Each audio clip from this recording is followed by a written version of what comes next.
Rotary District 967 covers clubs from Swansea to Nelson Bay and as far west as Cobar. Each year, district members gather for a conference to hear reports of club activities locally and worldwide. Speaking at the 967 District Conference this year is Vice President of Rotary International, Roberto Valentin. Mr. Valentin says with its 1,250,000 members in 161 nations, Rotary International is a powerful force for good in the world. Every place, for example, that the president of Rotary goes is welcomed by the president of the nation. I think that nations are really appreciating what Rotary can do for countries around the world. Perhaps the best known of Rotary's activities is its youth exchange program. At present, there are almost 40 young people from other countries attending high schools in the district, including Shannon, Melissa, Takeko and Anne Kirsty. For them, Rotary means a learning experience. First, I want to study English and other countries' culture. You learn the culture, you learn how people live here. You see a totally different lifestyle. Melissa also gives you a chance to collect badges by the look of it. Well, each badge on here is collected like from a different student from a different country, and what each badge represents to me is the memory of that person and the memory of that country. And eventually a very heavy coat. Yes, a very heavy coat.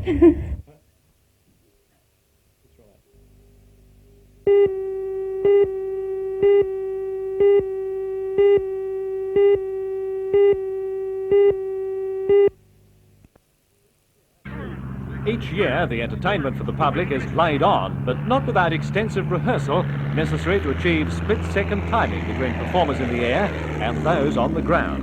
What looks like a shampoo commercial here is actually one of the sketches where Beagles attempts to rescue the Colonel's daughter from Arabs in the Sahara Desert.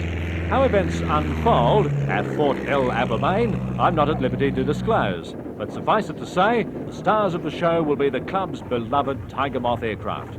38 of the veteran de Havilland biplanes will compete in the annual two-day Tiger Moth race, finishing in the middle of the excitement at Rutherford on Sunday. Bill Hitchcock is the chief organiser of the day, chock full of aeronautically oriented fun and excitement. Sunday is the main day for the public. The air show starts at 10 o'clock in the morning and will go through till 4 in the afternoon. And halfway through the show, the 38 Tiger Moths will come in and land. And nowhere in the world can you see 38 Tiger Moths on the one airfield. Except at Rutherford. Except at Rutherford next Sunday.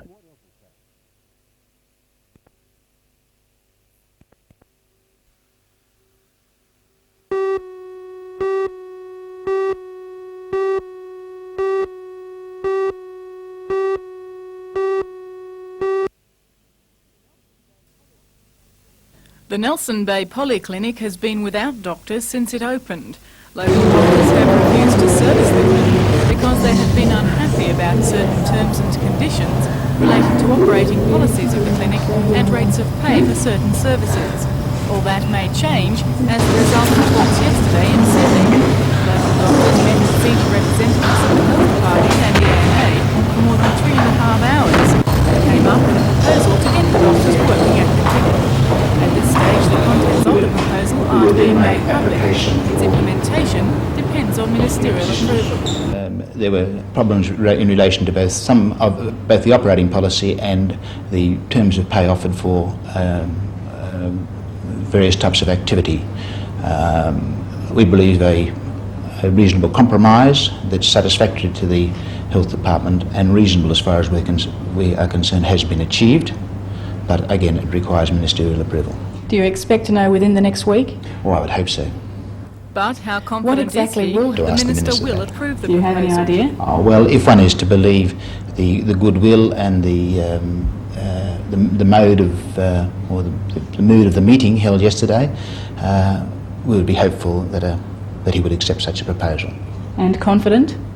Yes.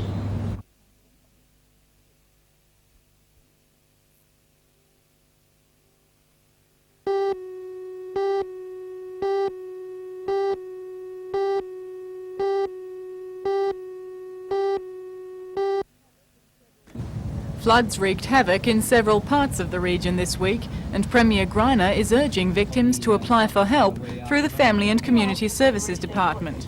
The indications are that in the Newcastle area and in Lake Macquarie there are already many householders who claim to be very seriously affected, not to be covered by insurance, and have risks as respect to their family's health and simply their ability to live. So He says flood victims will be given cash grants to replace lost or damaged property and repair homes. with respect to Newcastle, where there are some particular problems already emerging, the small business assistance, the concessional loans, which have been available on the North Coast, will also, as of today, be available in the Newcastle area for small businesses that are directly affected by the floods.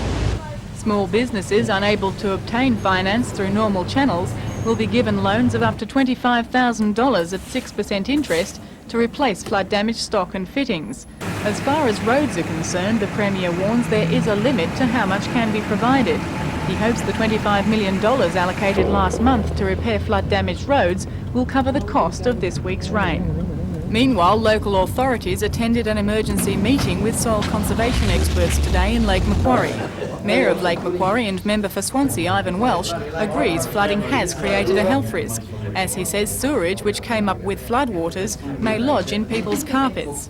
He says people should also be careful using electrical appliances which may have been affected by water. He says if conditions worsen, the Army may be called in to help the State Emergency Service. The Family and Community Services Department will also have a 24-hour crisis unit operating over the weekend. Flood victims can phone 694 699.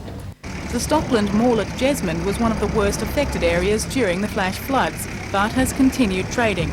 Not so the case at St Mary's High School at Gateshead. Students enjoyed a day off today, while attempts were made to clean up after heavy rains.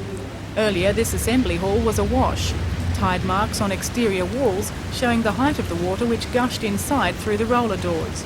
It's feared the school's damage bill, already at thousands of dollars, may leap if expensive timber floors start to lift. Deputy Principal Larry Keating says there were several reasons students have been asked to stay away.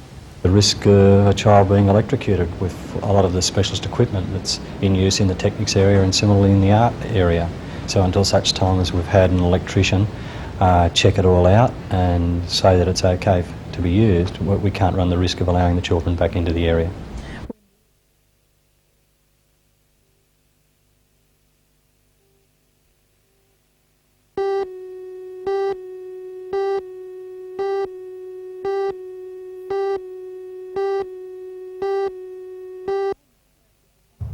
The Ukrainian Heritage in the Hunter exhibition will be officially opened tomorrow by Newcastle's Lord Mayor, Alderman John McNaughton. It marks 3 Ukrainian celebrations.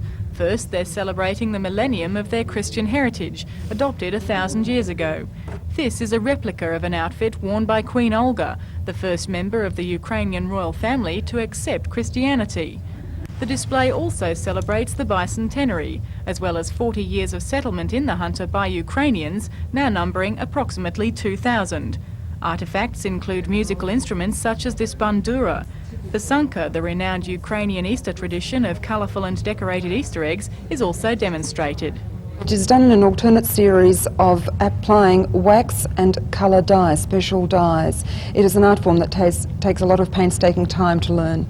This intricately beaded 200-year-old costume is also in the exhibition, which runs until May the 8th. The grand finale of the Ukrainian celebrations will be held on May the 29th, with a concert and costume display at the Merriweather High School Hall.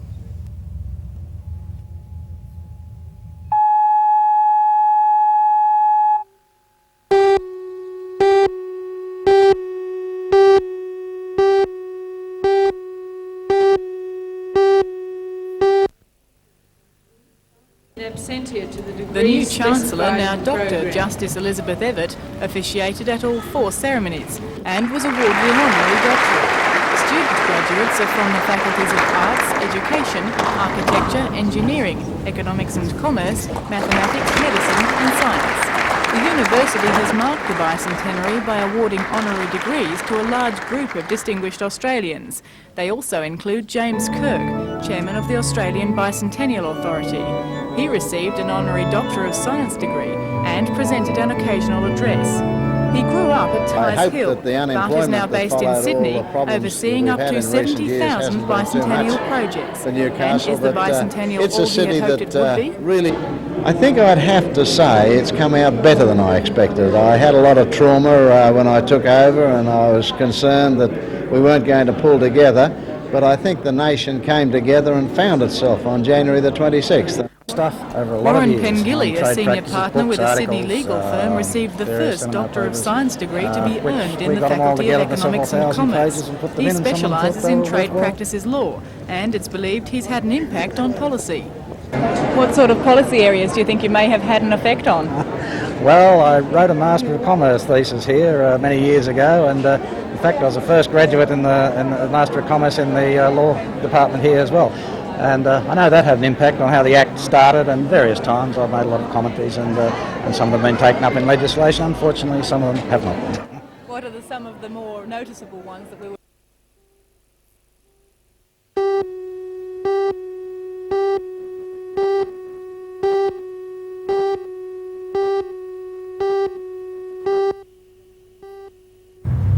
Seniority is a tradition that's almost as old as the mining unions themselves. So it's not surprising that a decision by the Coal Industry Tribunal to allow BHP to step around award conditions on the re-employment of retrenched workers at the West Wallsend No. 2 colliery has caused more than a few ripples. The issue was heatedly debated at today's meeting. When the bloke down the road's in trouble, we've got to go to his help, because you'll be the bloke tomorrow that's going to cop it. Many felt that unions should take an immediate stand and that BHP should be given the message loud and clear that it is just not on. However, the combined mining unions insisted that more time is needed to negotiate a settlement that minimises retrenchments in the industry, a position that was eventually accepted by the rank and file. What I'm trying to do is to get all of the options ventilated, to see if there is any options available to recover the position, and that's my brief. I believe that to take action today, where we've got some time on our side to examine the options, would be wrong. But that was not the only controversial issue. Miners were told that coal owners had reached an agreement to leave the issue of 7-day-a-week coal production off the agenda in national negotiations on changes to work practices. The meeting was called on to strike until midnight on Friday in protest. But the rank and file voted against extending today's stoppage, saying it's time that Queensland and the South Coast lead the way in industrial action instead of always the Northern District miners. The view that clearly came through at the meeting was that the problems confronting the industry are national problems, and as such any action that's taken should be taken nationally rather than one district in isolation.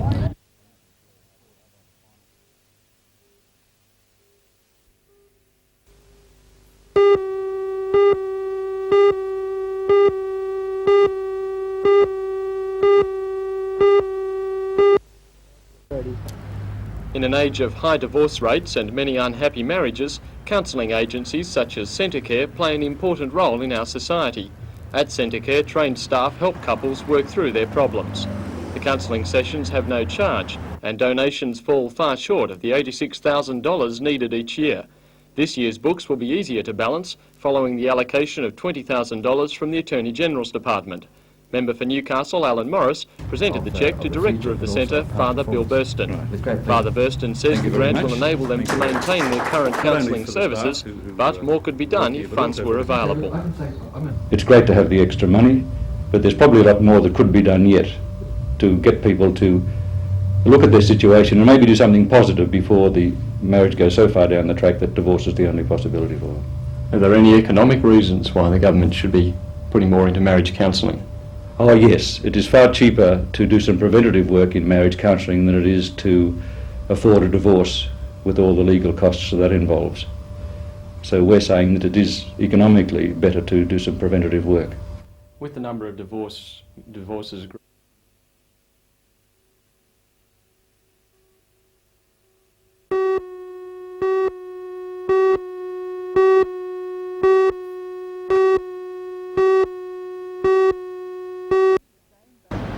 It was the same both outside and inside the castle today, paint and brushes everywhere. It has been a round-the-clock rush since Mr Druin took over the lease a week ago. About 45 people were working to have the new venue open tonight by 8 o'clock. Will it be ready in time? Yeah, I think we'll have about 15 minutes to spare, but that should be enough time for us to sit down and have a quiet drink. The castle has 2 levels. Downstairs will be a live band tavern area, while upstairs there'll be a disco and light show. By opening time, he says these old mirror tiles will be replaced. There are also plans to open a 3rd floor within 6 months. That will be a lounge jazz bar area. When the 3rd section opens, the redevelopment will have cost almost $500,000. Mr Druin is in partnership with former Fanny's Night Spot manager Rolly DeWitt and Peter Hawker, formerly of the Crazy Horse Tavern. Mr Druin sold his share of Fanny's, Key One, Smoky Joe's and the Crazy Horse Tavern to his former partner Rod Muir only 6 weeks ago. But Mr Druin doesn't believe he's bitten off more than he can chew, competing against his former partner's new empire. I give him credit for his ability and his credits from the past. But really this is a very specialist field, special game that we learned over a period of years. I think that I can hold my own with Rod or anyone else in that area. It doesn't mean that I'm overconfident, it means that I understand the game. And understanding it means that you should be able to succeed. And if this one takes off, more clubs? Yes, certainly, yes. I've always had ideas of doing many more things in Newcastle, and it seems that there's more development happening here, and certainly taking the ideas to other places in the country. Been a step forward for the community, not only just the surf club. Hopefully we'll have many good years between the 2 associations to form. Will be a strong bondship between both of us. The sponsorship follows the search by New Gas for a bicentennial project that would last at least another 100 years. New Gas believed the Cooks Hill Surf Lifesaving Club to be ideal, as it provided community service and is staffed by volunteers. The cheque was handed over to club's president, Stuart Bear, by New Gas sales manager Jim Snow. The majority of the money has been earmarked for a new inshore rescue boat. They're long delivery items and they have to order it now. So for the next season we hope to see a brand new IRB here with the first cheque, plus some maintenance on their gear. We're also putting gas through the club for them and arranging t-shirts and things like that as well to help, especially with their children's programs. That'll do me.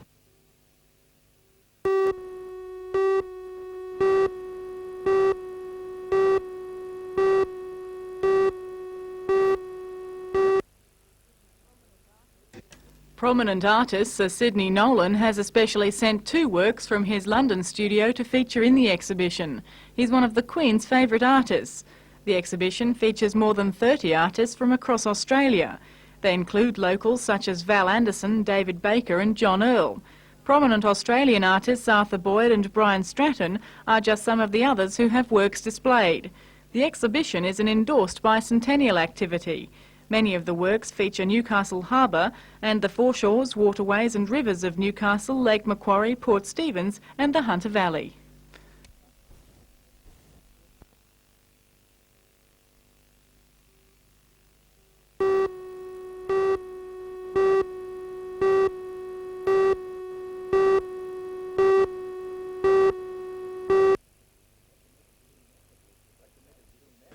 A committed team effort was the best way to describe yesterday's triumphant 17-10 win over Souths.